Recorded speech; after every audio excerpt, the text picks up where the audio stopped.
ప్రభునందు మరణాత విశ్వాస సమాజం అనే ఈ టీవీ కార్యక్రమానికి విచ్చేసిన మీ అందరికీ ప్రభు అయిన యేసుక్రీస్తు నామములో వందనాలు, శుభములు కలుగునుగాక.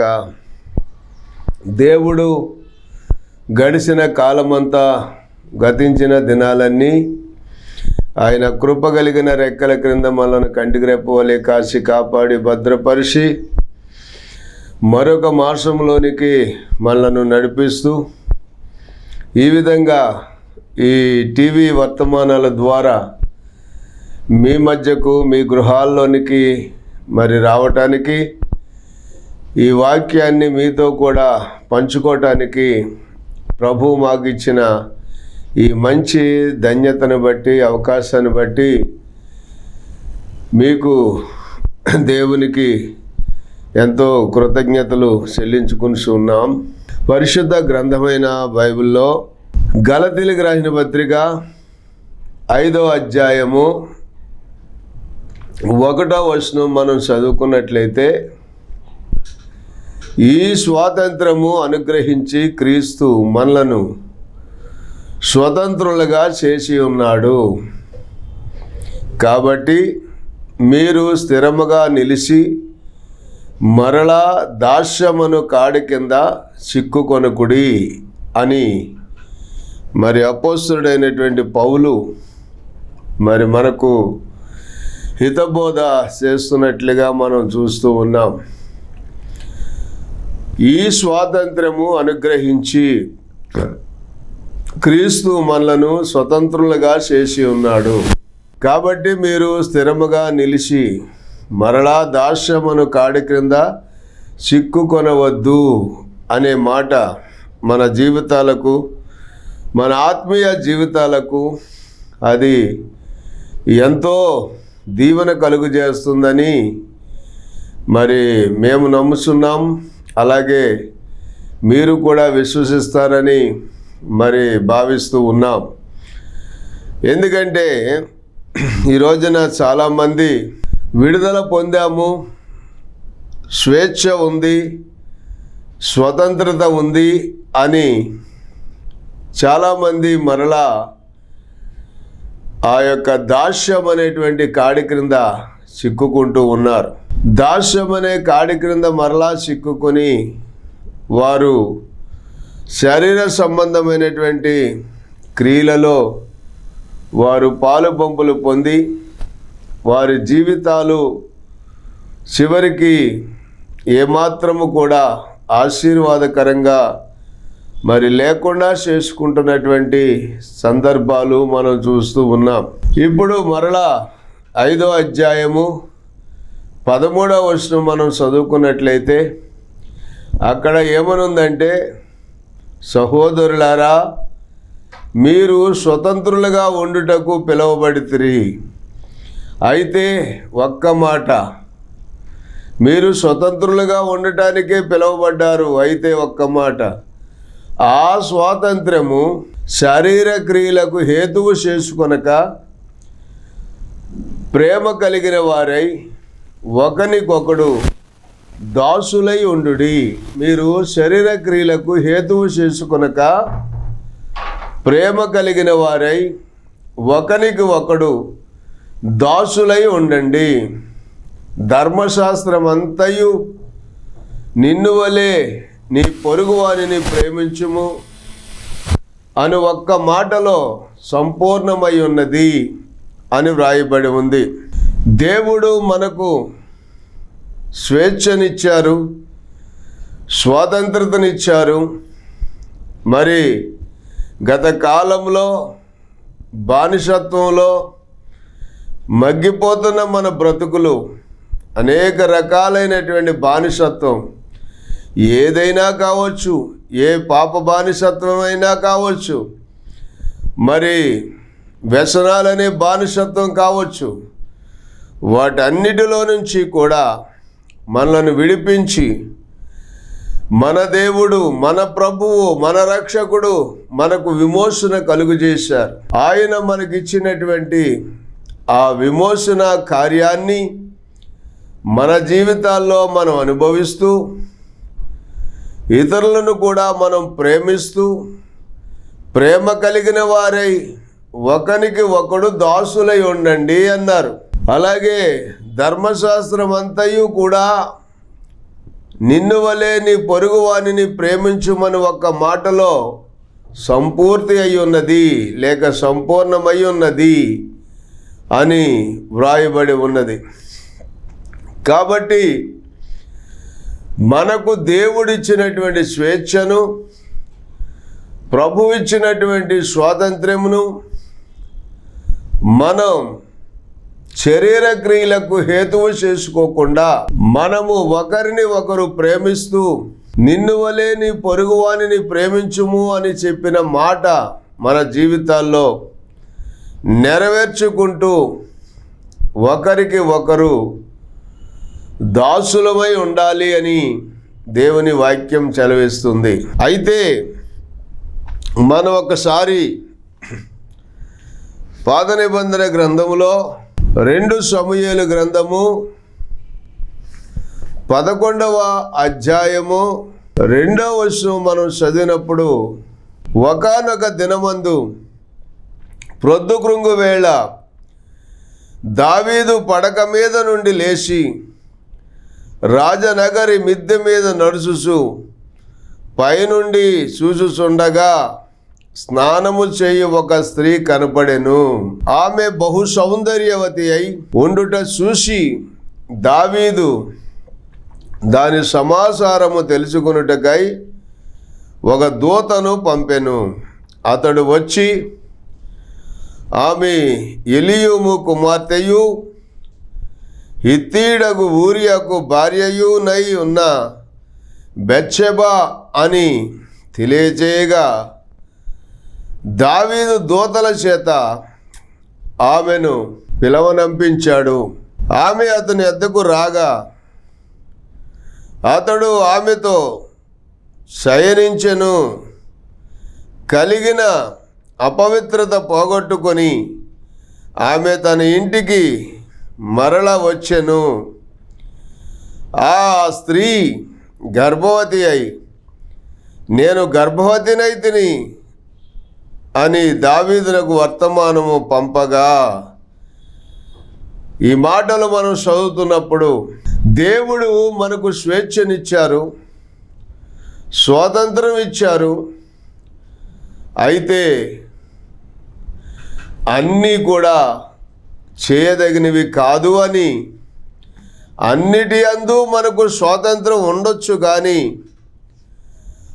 అన్నీయూ చేయదగినవి కాదు అని 1 కొరింథీ పత్రిక 6వ అధ్యాయము 12వ వచనంలో మనం చదివితే, అన్నిటి యందు నాకు స్వాతంత్రం కలదు కానీ అన్నీయూ చేయదగినవి కావు. అన్నిటి యందు నాకు స్వాతంత్రము కలదు కానీ నేను దేని చేతను లోబరుచుకొనబడనొల్లను అన్నాడు.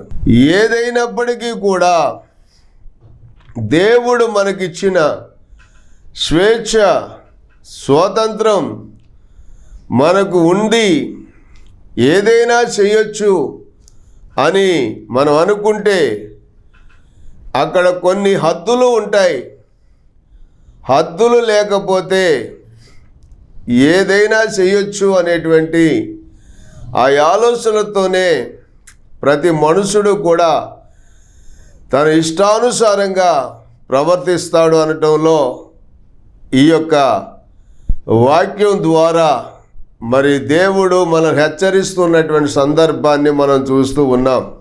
1 కొరింథీ పత్రిక 10వ అధ్యాయము 23వ వచనం కూడా మనం చదివితే అక్కడ కూడా పౌలు భక్తుడు రాశారు, అన్ని విషయములందు నాకు స్వాతంత్రము కలదు కానీ అన్నీయూ చేయదగినవి కావు. అన్నిటి యందు నాకు స్వాతంత్రము కలదు కానీ అన్నీయూ క్షేమాభివృద్ధి కలుగుజేయవు అని చెప్పి, ఆ విధంగానే మరి రాజుగారికి, దావీదు రాజుగారికి స్వేచ్ఛ ఉందని, స్వాతంత్రం ఉందని, ఆయన ఏదైనా చేయొచ్చు అని తన మనసులో, తన హృదయములో భావించి ఉండవచ్చు. అందుకే ఆయన ఆ విధంగా భావించినప్పుడు దేవుని యొక్క ధర్మశాస్త్రాన్ని కూడా ఆయన అతిక్రమించినట్లుగా దేవుని యొక్క లేఖనాల్లో మనం చూస్తూ ఉన్నాం. దేవుని యొక్క లేఖనాలు ఏం చెప్తున్నాయి అని మనం చూస్తే, దేవుడి ఆజ్ఞలన్నీ వివరించి చెప్పాను. నిర్గమాకాండము 20వ అధ్యాయము 2వ వచనంలో నుంచి మనం చదివితే, నీ దేవుడినైన యెహోవాను నేనే దాసుల గృహమైన ఐగుప్తు దేశములో నుండి నిన్ను వెలుపలికి రప్పించి తిని, నేను తప్ప వేరే ఎవరునూ నీకు ఉండకూడదు అని మరి ఆ వాక్యంలో దేవుడు హెచ్చరించిన సందర్భం మనం చూస్తూ వచ్చాం. దేవుని యొక్క వాక్యంలో ఇంకా మనం ఏం చూస్తున్నామంటే, 17వ వచనం మనం చదివినప్పుడు, నీ పొరుగువాని ఇల్లు ఆశింపకూడదు, నీ పొరుగువాని భార్యనైనను, అతని దాసునైనను, అతని దాసినైనను, అతని ఎద్దునైనను, అతని గాడిదనైనను, నీ పొరుగువాని దగు దేనినైనను ఆశింపకూడదు అని దేవుడు చెప్పారు. మరి మాటలు మనం చూస్తున్నప్పుడు దేవుడే స్వయంగా ఈ ఆజ్ఞలన్నీ కూడా ఆయన వివరించి మోషే ద్వారా ధర్మశాస్త్ర గ్రంథాన్ని ఇచ్చినప్పుడు, నీ పొరుగువానిది ఇల్లు ఆశించకూడదు, నీ పొరుగువాని భార్యను ఆశించకూడదు, నీ పొరుగువాని మరి దాసినైనను, అతని ఎద్దునైనను, గాడిదనైనను, నీ పొరుగువాని దగు దేనినైనను ఆశింపకూడదు అని కొన్ని కట్టుబాట్లు దేవుడు మానవులమైన మనకు ఇచ్చారు. అయితే దావీదు గారు రాజుగా ఉండగా కూడా ఆయన ధర్మశాస్త్రాన్ని అతిక్రమించడమే కాకుండా, మరి బెత్షెబా భర్త అయినటువంటి ఊరియాను కూడా యుద్ధంలో నుంచి పిలిపించి, మరి ఆ యుద్ధంలో నుంచి అతన్ని పిలిపించి, అతని మీద ఏ నేరము లేకపోయినా అతన్ని దారుణంగా చంపించినటువంటి సందర్భాన్ని కూడా చూస్తూ ఉన్నాం. ప్రియమైన దేవుని బిడ్డలారా, ఒక మనిషిలో ఎప్పుడైతే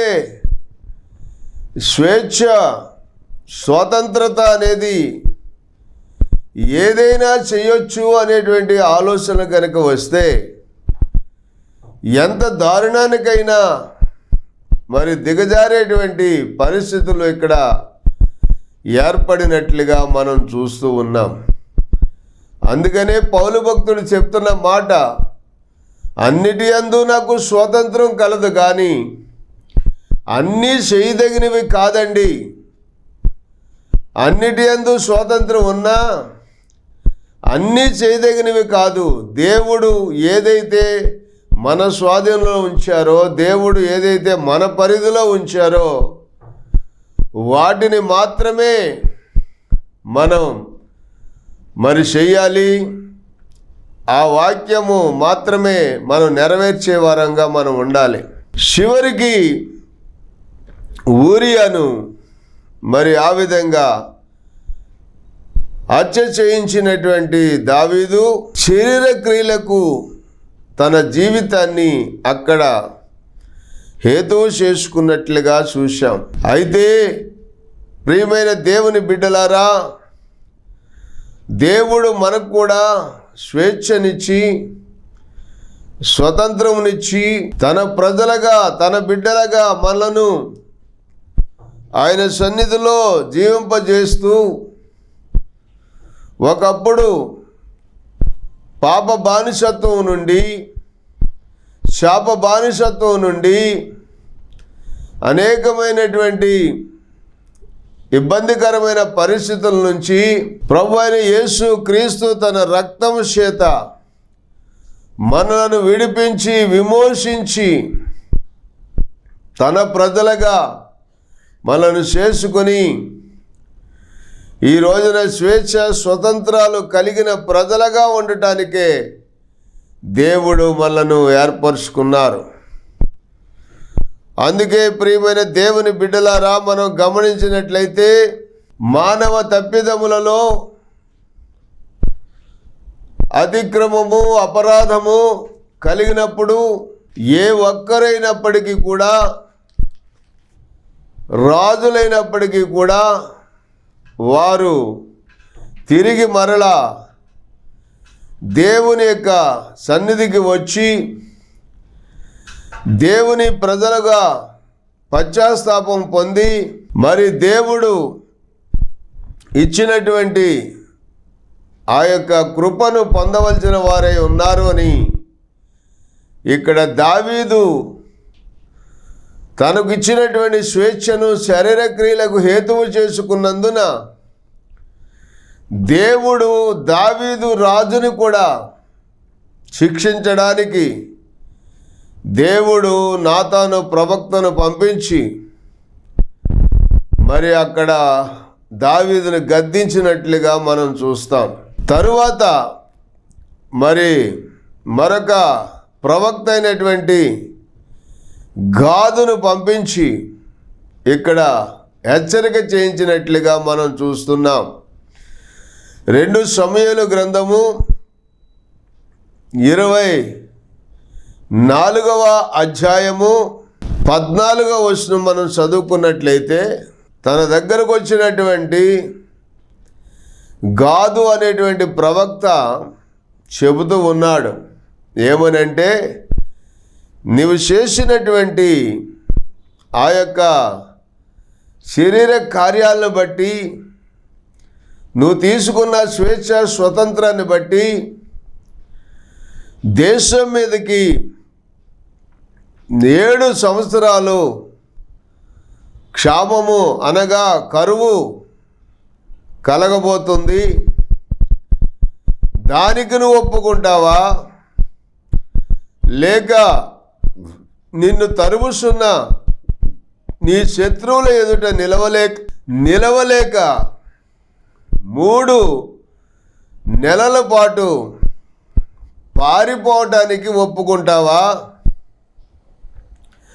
లేక నీ దేశమందు 3 దినములు తెగులు రేగుటానికి ఒప్పుకుంటావా? యోచన చేసి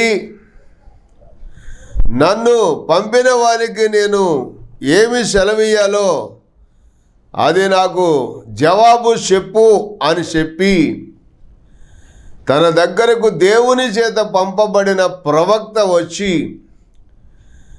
దావీదుతో మాట్లాడుతున్నప్పుడు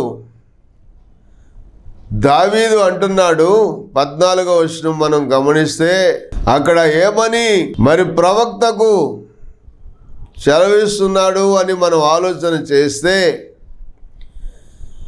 ఆయన అంటాడు కదా, నాకేమీయూ తోచకుండా ఉన్నది, నేను గొప్ప సిక్కులలో ఉన్నాను. యెహోవా బహు వాత్సల్యము గలవాడు గనుక మనుషుని చేతిలో పడకుండా సృష్టికర్త అయినటువంటి యెహోవా చేతిలోనే పడుదునుగాక అని తన దగ్గరకు పంపబడిన ప్రవక్తతో ఆ మాటలు దావీదు చెప్తూ ఉన్నాడు. గమనించారా? మరొకసారి చదువుదామా? ఏమనంటే, దావీదు అంటున్నాడు కదా, తన దగ్గరికి పంపబడిన ప్రవక్తతో చెప్తున్న మాట ఏంటంటే, నాకేమీయూ తోచకుండా ఉన్నది, గొప్ప సిక్కులలో నేనున్నాను. యెహోవా బహు వాత్సల్యము గలవాడు గనుక మనుషుని చేతిలో పడకుండా యెహోవా చేతిలోనే పడుదునుగాక అని తన దగ్గరికి పంపబడిన గాదుతో చెప్తున్నాడు. ప్రియ దేవుని బిడ్డలారా, కారణం ఏంటి అంటే మరి అతడు తనకుచ్చినటువంటి స్వేచ్ఛను, తనకున్నటువంటి స్వాతంత్రమును శరీర క్రియలకు హేతువ చేసుకుని ఏం చేసినా చెల్లిపోతుంది అనుకుని తన యొక్క నిర్ణయాలు తీసుకున్నటువంటి సందర్భంలో నిజంగా దేవుడే మరి దావీదు యొక్క రాజ్యం మీదకి, ఆ రాజు మీదకి, ఆ దేశం మీదకి మరి ఈ విధమైన విపత్తులు పంపించినట్లుగా మనం చూస్తూ వచ్చాం. అయితే ప్రియమైన దేవుని బిడ్డలారా, ఇక్కడ దావీదు అంటున్నాడు కదా, ఏమన్నాడు అని మనం ఆలోచన చేస్తే, నాకేమీ తోచకుండా ఉన్నది, గొప్ప సిక్కులలో ఉన్నాను, యెహోవా బహు వాత్సల్యము గలవాడు గనుక మనుషుని చేతిలో పడకుండా యెహోవా చేతిలోనే పడుదునుగాక అని తనను మరలా తిరిగి మరి దేవునికి తను తాను అప్పగించుకున్నట్లుగా మనం చూస్తూ ఉన్నాం. అయితే ప్రియమైన దేవుని బిడ్డలారా, తరువాత కాలంలో మనం చూస్తే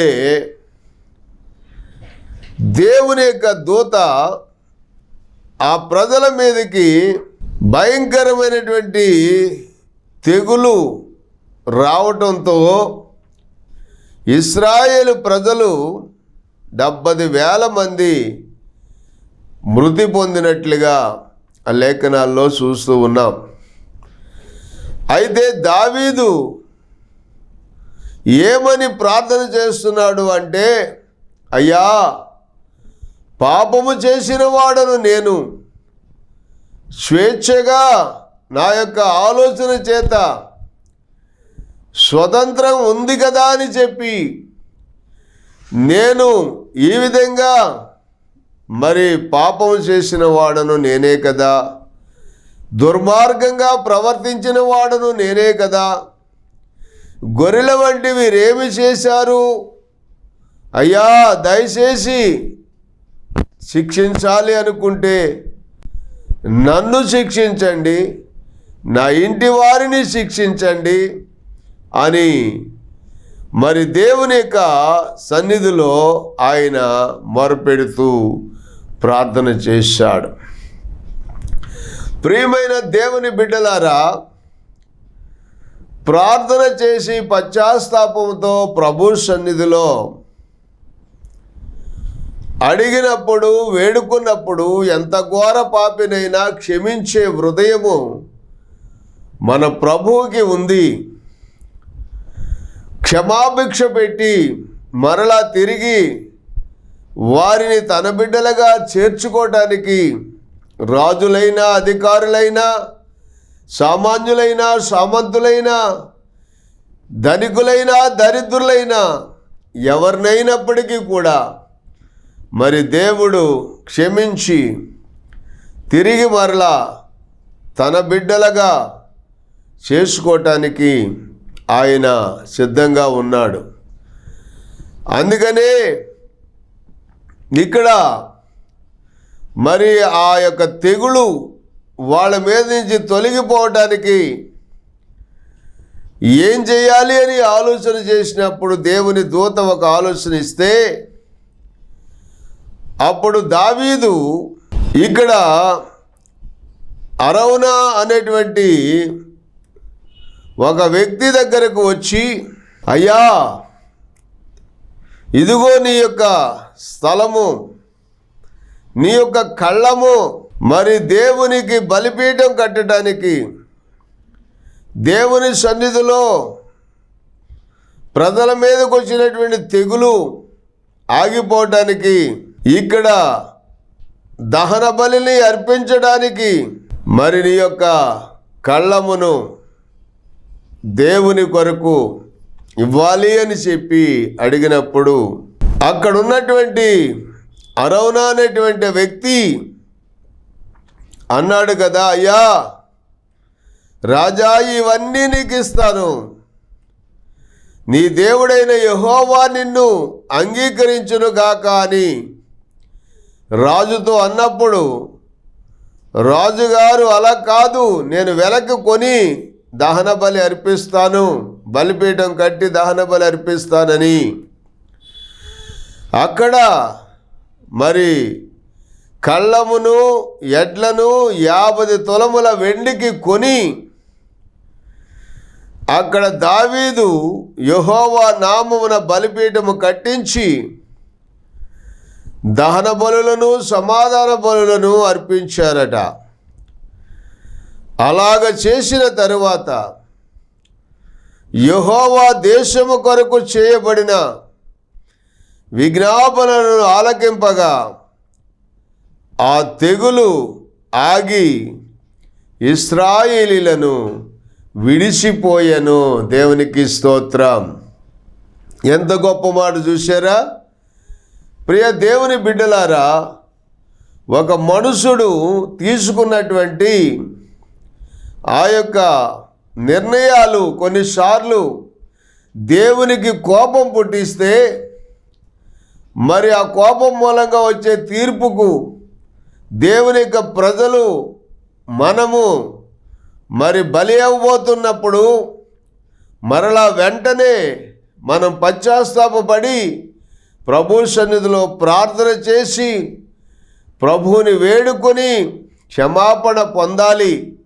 అప్పుడు మరలా తిరిగి మన ప్రభువు మన దేవుడు మనను క్షమించి సమస్తమైన దుర్నీతి నుండి మనల్ని విడిపించి మరలా తిరిగి ఆయన బిడ్డలుగా మనల్ని చేసుకొని మనకు స్వేచ్ఛను స్వతంత్రతను అనుగ్రహించి ఆ పరలోక రాజ్య పౌరులుగా మరి మరలా తిరిగే ఆ వారసత్వపు హక్కుని దేవుడు మనకు కలిగిస్తారు. ఇట్టి భాగ్యం మరి ప్రభు అయిన యేసు క్రీస్తు ద్వారా దేవుడు మనకు అనుగ్రహించును గాక. ఆమేన్. ప్రార్థన. తండ్రి మీకు వందనాలు, స్తోత్రాలు నాయనా. ప్రభువా, ఈ స్వాతంత్రం అనుగ్రహించి క్రీస్తు మనను స్వతంత్రులుగా చేసెను గనుక మీరు తిరిగి మరల దాస్యములో చిక్కుబడవద్దు అని చెప్పిన మాటను బట్టి అయ్యా మీరు సెలవిచ్చిన మాటను ధ్యానిస్తూ వచ్చాము. ఇచ్చినటువంటి స్వేచ్ఛను శరీర క్రియలకు హేతువు చేసుకోకుండా నాయనా మేము ఒకరిని ఒకరు ప్రేమిస్తూ ఒకరి కొరకు ఒకరు ప్రార్థన చేస్తూ నీ సన్నిధిలో మా వలె మా పొరుగు వారిని కూడా ప్రేమిస్తూ మరి మేము అందరినీ ఆదరించేవారంగా ఉండటానికి సహాయం చేయమని యేసు నామములో ప్రార్థించి వేడుకొనుచున్నాం పరమ తండ్రి. ఆమెన్. దేవునికి స్తోత్రాలు, మీకు వందనాలు.